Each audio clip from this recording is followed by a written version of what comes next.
Nasabat sa checkpoint sa Ibaan, Batangas ang 25 buhay na baboy na lula ng L300 van at walang kaukulang dokumento. Nakatutok si Denise Abante.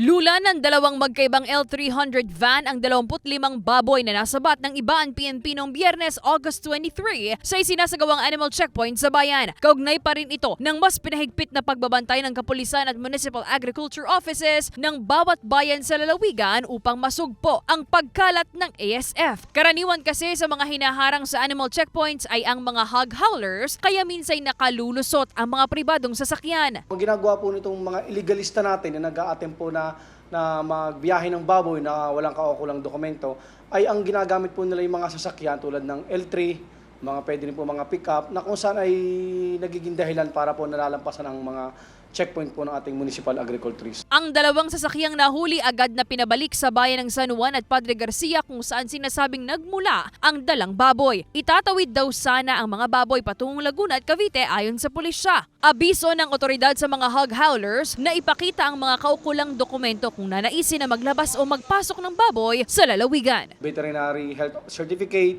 Animal Inspection Certificate, Shipping Permit, Certificate of Disease-Free Status, yung tinatawag po nating ASF, o Recognition of Active Surveillance o yung RAS.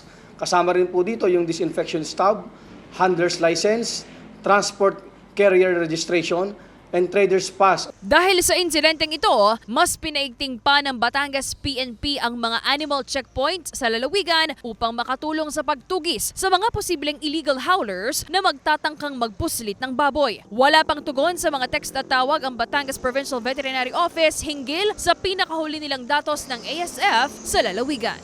Kasama si Buhay Adante Jr., Denise Abante, Balitang Southern Tagalog.